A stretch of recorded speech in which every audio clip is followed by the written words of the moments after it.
Ya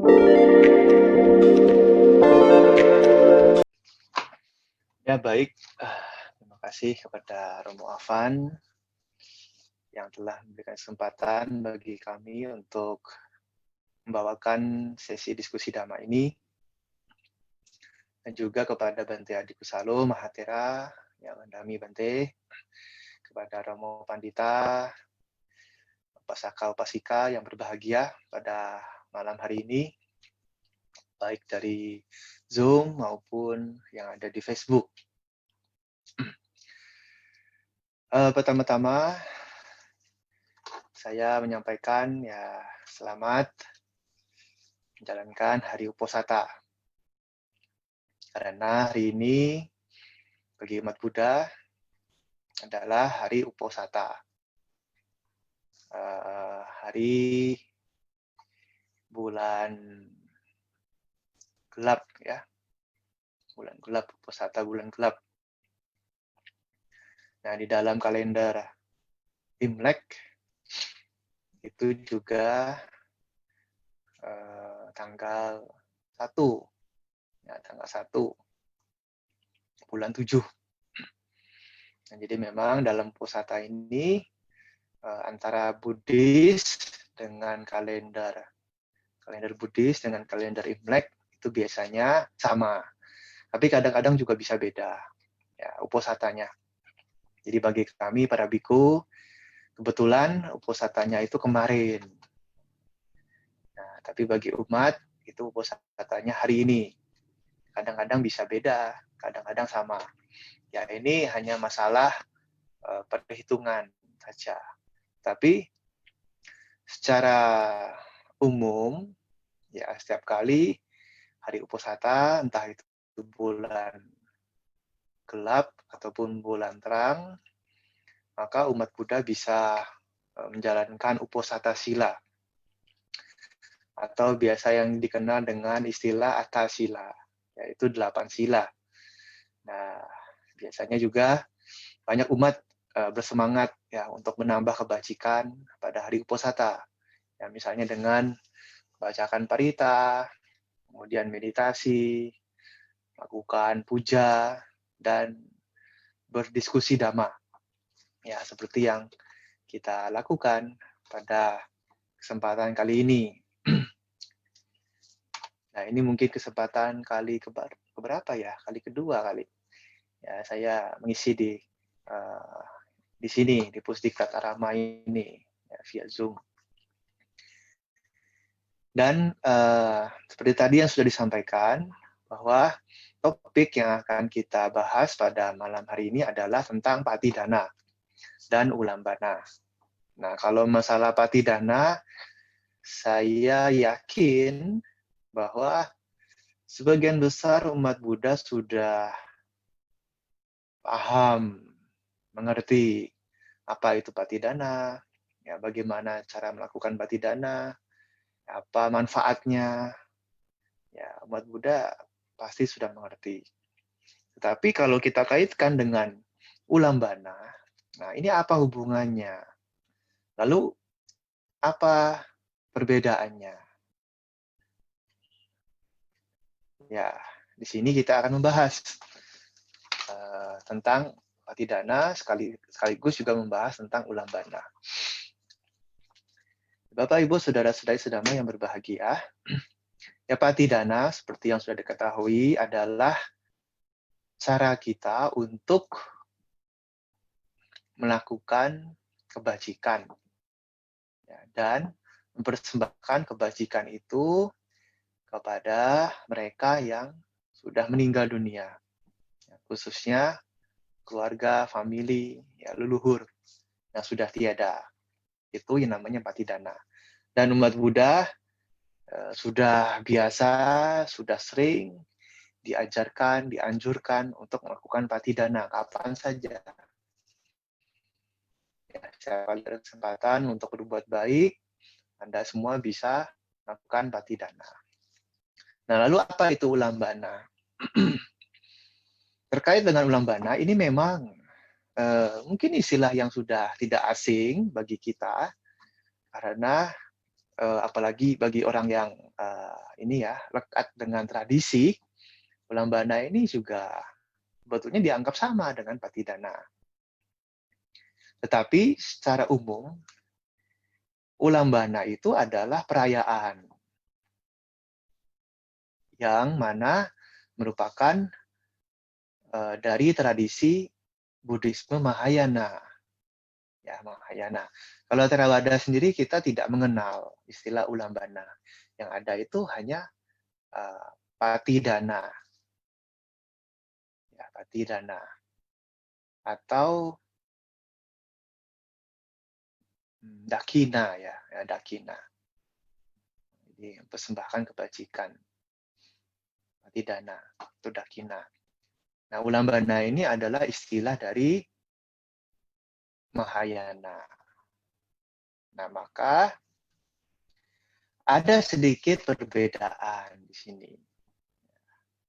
Ulambana itu biasanya diadakan pada saat bulan 7 pada kalender Imlek. Bulan 7. Ya, jadi hari ini itu kalau kita lihat kalender itu bulan 7, tanggal 1. Ya, Citgue atau Cie.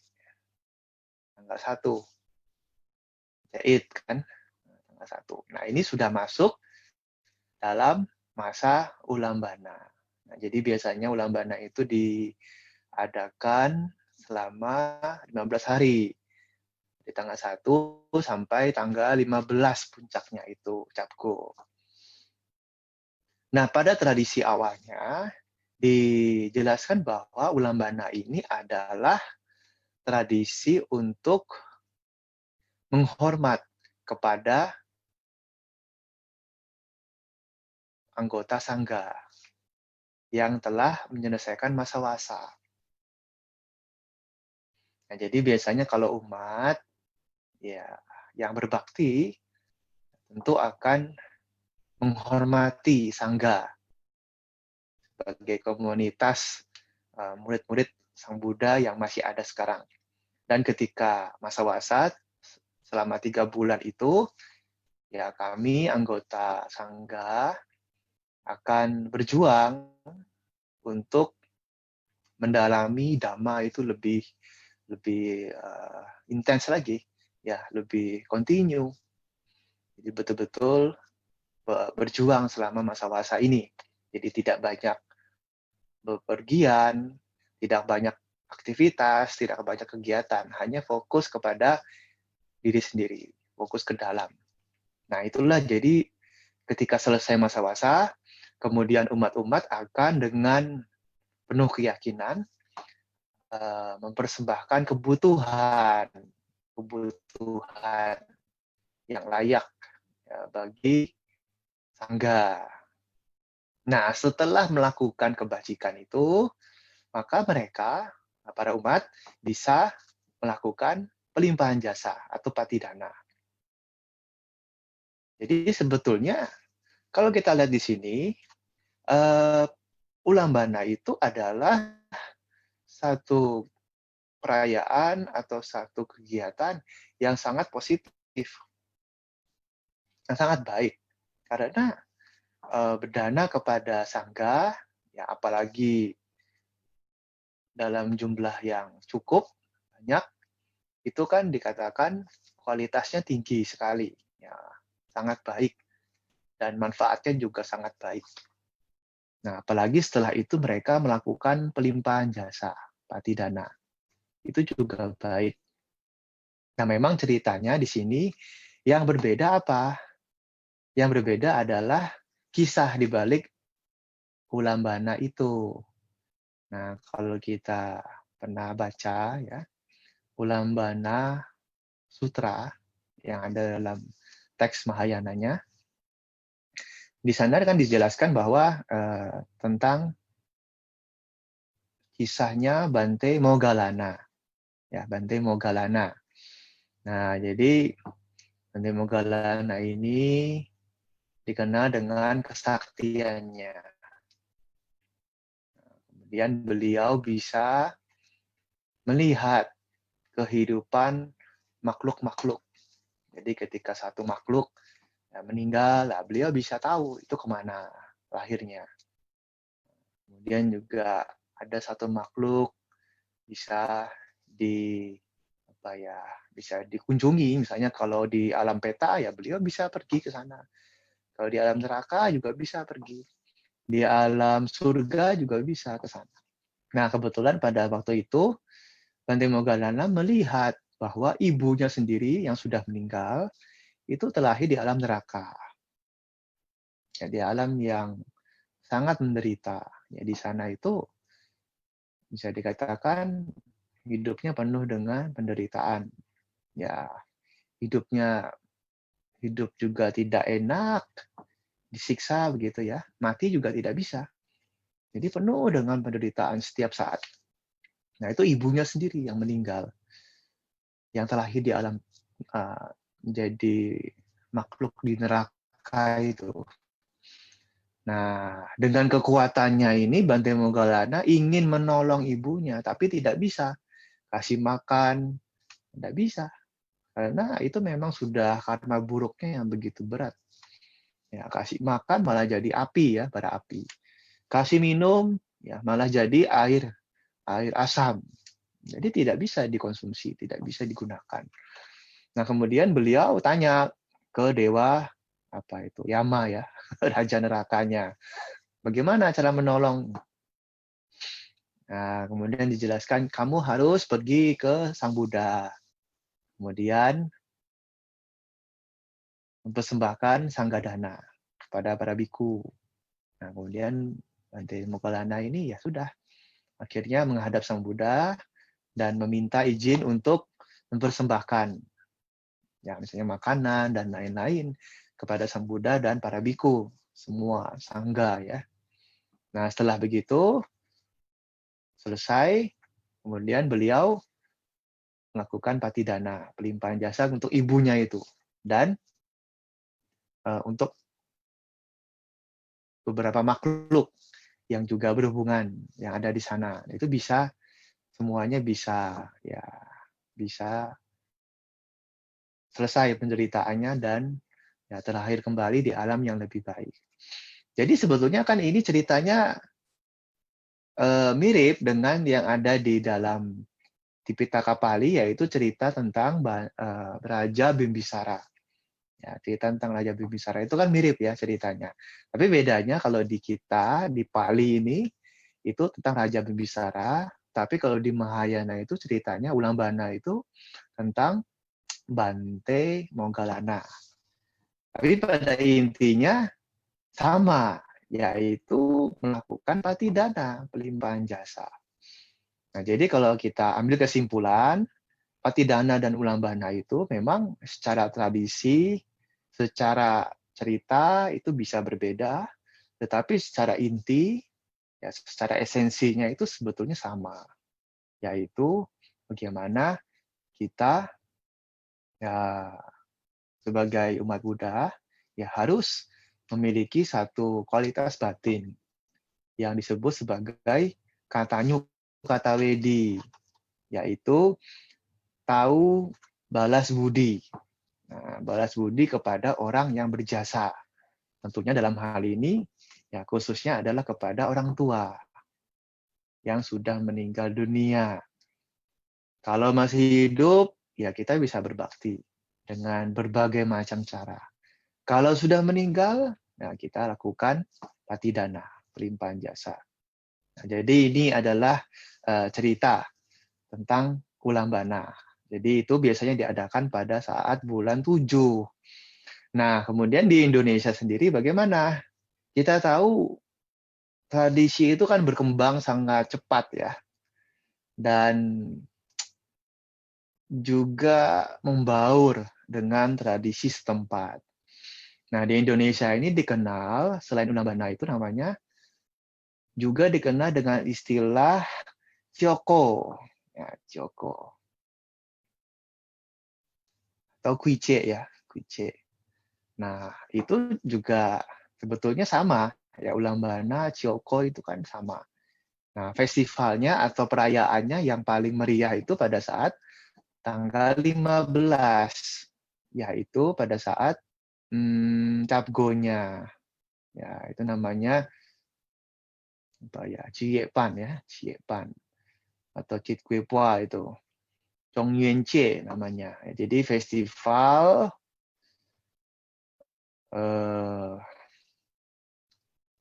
untuk mempersembahkan jasa kepada orang-orang yang sudah tiada, khususnya keluarga. Nah, di sini itu makin lama, makin belakangan ini istilahnya berubah menjadi festival hantu kelaparan. Ya kan? Kalau kita lihat itu banyak sekali di negara-negara ya tradisi Tionghoa itu namanya Hungry Ghost Festival. Jadi festival hantu kelaparan. Jadi sudah mulai bergeser itu maknanya. Yang awalnya ini adalah festival Patidana menjadi festival hantu kelaparan atau makhluk peta. Nah, ini yang membuat makna dari Ulambana tempat Patidana ini juga bergeser. Dari awalnya itu bagus, maknanya kan bagus ini, berbuat baik. Kemudian Patidana, pelimpahan jasa. Menjadi makna ya ini berhubungan dengan hantu-hantuan, berhubungan dengan mistis, ya berhubungan dengan hal-hal gaib. Nah, makanya itu yang membuat banyak orang memiliki anggapan bahwa bulan 7 ini adalah bulannya hantu atau bulannya apapun yang tidak baik, bulannya setan, ya bulannya penderitaan, bulannya kemalangan, ya, bulannya kesedihan, bulannya ketakutan. Padahal awalnya itu bulan 7 ini adalah Ulambana itu bulan penuh berkah, bulan penuh kebajikan. Nah, makanya terjadi perubahan ya makna dari awalnya itu positif, bagus sekali, bulan 7 ini positif sekali, penuh dengan kebajikan, kita bisa melakukan kebajikan, kemudian berbahagia, pelimpahan jasa, yang menjadi bulan hantu, bulan penuh penderitaan. Nah, makanya banyak orang ini ketakutan ya pada saat masuk ke bulan 7. Entah begitu apa tidak di sana ya. Kalau di sini itu memang ada pengaruhnya ya. Kalau saya lihat, entah kenapa kalau bulan 7, masuk bulan 7 ini banyak yang meninggal. Betul tidak? Ya, Ya, itu kira-kira begitu. aneh tapi nyata. Kenapa bisa begitu? Ya, bulan 7 banyak yang meninggal dunia. Itu rumah duka penuh banyak. Penuh semua itu. Aneh juga, saya juga awalnya bingung. Kenapa bisa begitu ya? Padahal sesungguhnya bulan 7 ini ya bagus juga, tidak ada bulan yang jelek, tidak ada bulan yang bagus kan. Karena Buddhis itu setiap bulan, setiap hari itu bagus ya kalau kita isi dengan kebaikan. Nah, ini adalah mungkin anggapan-anggapan dari masyarakat tentang adanya bulan 7, ya bulan setan, bulan hantu. Apalagi dikatakan bahwa pada saat tanggal 15 itu kan katanya bulan pintu neraka dibuka. Pintu neraka dibuka, kemudian semua makhluknya itu keluar, pulang ke rumah masing-masing. Ya, itu ambil makanan-makanan yang ada dipersembahkan di meja-meja altar. Makanya muncul lagi istilah namanya sembahyang rebutan. Ya, sembahyang rebutan. Ada tidak kan? Ada ya, sembahyang rebutan. Jadi berebut itu makhluk-makhluknya. Jadi berebut makanan. Kan biasanya kalau sembahyang kan pasti ada makanan, ya kan, persembahan-persembahan di meja. Nah, ini juga cerita yang sangat terkenal. Ya, bahkan sampai orang-orang pun juga ikut-ikutan. Jadi bukan hanya peta yang rebutan, bukan hanya hantu-hantu yang rebutan, tapi manusianya juga ikut rebutan. Nah, itu saya pernah nonton video, ada satu video itu. Nah, itu ada makanan banyak di meja itu ya. Makanan dijejer di meja banyak, ya ditumpuk-tumpuk di meja. Itu mungkin di kelenteng mana gitu. Nah, kemudian sudah selesai sembahyang, sudah selesai itunya, pujanya, sudah selesai patidananya, kemudian makanan ini kan masih ada. Ya, akhirnya diberi aba-aba. Ya, sudah, siap-siap semua ya. Udah, boleh ambil. Jadi habis makanannya. Diserbu, ya, rebutan. Itu ada videonya. Pernah lihat tidak? Ya, ada juga videonya. Jadi manusianya juga rebutan. Ya, bukan hanya hantu yang rebutan. Manusianya juga rebut-rebutan. Bahkan mungkin lebih mengerikan, ya, lebih parah rebutannya. Sampai dalam hitungan detik itu habis makanannya. Cepat sekali rebutan. Ada yang bawa karung, ya, ada yang bawa tas, ya, macam-macam. Nah, inilah kondisi yang ada sekarang ini. Nah, yang awalnya itu bagus, bisa berubah menjadi kurang bagus, ya, kurang baik. Yang awalnya sebetulnya bulan 7 itu positif, ya, penuh dengan kebajikan, penuh dengan kebahagiaan, ya menjadi penuh dengan ketakutan, penuh dengan kecemasan. Ya. Nah, mungkin begitu sedikit sharing ya dari saya tentang Ulambana maupun Patidana. Saya kira cukup ya. Saya kira cukup sekian. Nanti kita bisa lanjutkan dengan tanya jawab. Ya, mudah-mudahan penjelasan ini bisa dipahami dengan baik. Jadi, apa yang ingin saya sampaikan adalah sebenarnya kita bisa melakukan patidana itu kapan saja. Ya, tidak harus menunggu bulan 7, tidak harus menunggu pada saat cengbeng, tidak. Jadi kapanpun Anda bisa patidana setelah melakukan kebajikan tentunya. Jadi setelah berbuat baik, misalnya berdana, atau menjalankan sila, ya, atas sila pada hari Uposatha ini, meditasi, baca parita, dan lain-lain. Setelah berbuat baik seperti itu, ya, kita bisa langsung pelimpahan jasa. Dan